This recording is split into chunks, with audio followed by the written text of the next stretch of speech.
നമസ്കാരം. റാഫ്റ്റർ ക്രിക്കറ്റിലേക്ക് ഏവർക്കും സ്വന്തം. അക്ഷരാർത്ഥത്തിൽ ചെപ്പോക്കിൽ CSK ഒരു ദുരന്തമായി മാറുന്ന കാഴ്ചയാണ് നമ്മൾ ഇന്ന് കണ്ടത്.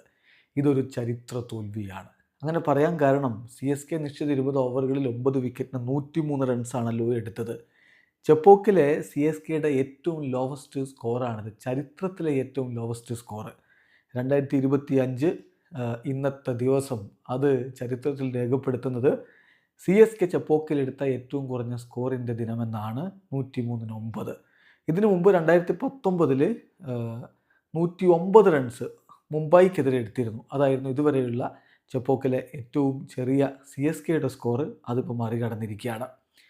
എന്നാൽ CSKയുടെ എന്നല്ല, മൊത്തം ചെപ്പോക്കിലെ ഏറ്റവും ചെറിയ സ്കോറിൻ്റെ കണക്കെടുത്താൽ ഇത് രണ്ടാമത്തേതാണ്. 70 റൺസിന് മുമ്പ് RCB 2019 ഓൾ ഔട്ടായിരുന്നു ചെപ്പോക്കിൽ വെച്ചിട്ട്. അതാണ് ചെപ്പോക്കിലെ ഏറ്റവും ചെറിയ സ്കോർ. ഇപ്പോൾ CSKയുടെ 103 എന്നുള്ളത് ഏറ്റവും ലോവസ്റ്റ് ആയിട്ടുള്ള രണ്ടാമത്തെ സ്കോറാണ്. സംഗതി എന്തായാലും CSK ടീം ആകെ തകർന്ന് തരിപ്പണമാകുന്നൊരു കാഴ്ച അതാണിന്ന് യഥാർത്ഥത്തിൽ ചെപ്പോക്കിൽ സ്റ്റേഡിയത്തിൽ നമ്മൾ കണ്ടത്. ഓപ്പണർമാർ മുതൽ അങ്ങോട്ട് എല്ലാം കൈവിടുന്നു. Rachin Ravindra 4 runs, Devon Conway 12 runs, Tripathi ഒരു 16 റൺസ് അടിച്ചു 22 പന്തിൽ നിന്ന്. വിജയ് ശങ്കർ 21 പന്തിൽ നിന്ന് 29. ത്രിപാഠിയും വിജയ് ശങ്കറും ചേർന്ന് ഉണ്ടാക്കിയ കൂട്ടുകെട്ട് കഴിഞ്ഞാൽ പിന്നെ ഒരു വലിയ കൂട്ടുകെട്ട് ഡ്യൂബയും കമ്പോജും ചേർന്ന് അവസാന ഘട്ടത്തിൽ ഉണ്ടാക്കിയ കൂട്ടുകെട്ടാണ് എന്ന കാര്യം കൂടി നോക്കുക. അപ്പോൾ എന്തായിരുന്നു അവസ്ഥ? അതാണ് ഇതിൽ ഏറ്റവും ദുഃഖകരമായിട്ടുള്ള കാര്യം. വിജയ് ശങ്കർ 29 റൺസ് എടുത്തപ്പോൾ ഡ്യൂബെ അവസാനം വരെ നിന്നു. 29 പന്തുകളിൽ നിന്ന് 3 ഫോറുകളുടെ സഹായത്തോടെ 31 റൺസ്. CSK അശ്വിനെ കയറ്റിവിട്ടു, 1 റൺസ്. രവീന്ദ്ര ജഡേജ വന്നു, ഡക്ക്. പിന്നെ ഇമ്പാക്റ്റ് പ്ലെയറായിട്ട് ദീപക് ഹൂഡയെ ബാറ്റിംഗ് ഒന്ന് ശക്തിപ്പെടുത്താൻ വേണ്ടി എന്തെങ്കിലും ഒരു ഗുണം കിട്ടട്ടെ എന്ന് കരുതി ഇറക്കി. 4 പന്തിൽ നിന്ന് അയാൾ ഡക്ക് അടിച്ചു പോയി.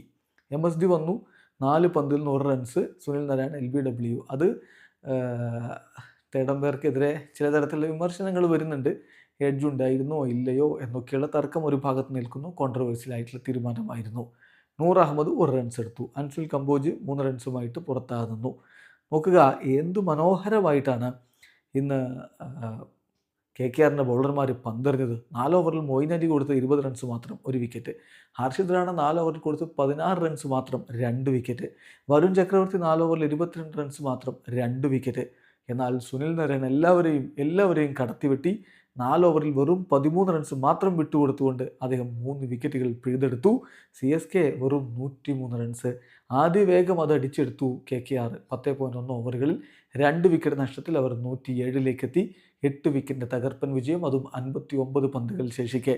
QDK 16 പന്തിൽ 23 റൺസ്. അൻഷുൽ കമ്പോജിൻ്റെ ആദ്യത്തെ വിക്കറ്റ് CSKയ്ക്ക് വേണ്ടി ബൗൾഡാക്കി.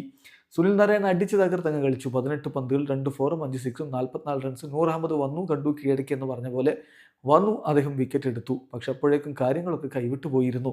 ഒടുവിൽ അജിങ്ക്യ രഹാനെ 17 പന്തിൽ നിന്ന് 20 റൺസുമായിട്ടും റിങ്കു 12 പന്തിൽ നിന്ന് 15 റൺസുമായിട്ടും പുറത്താകാതെ നിന്നുകൊണ്ട് ടീമിനെ വിജയത്തിലേക്ക് കൊണ്ടുപോയി.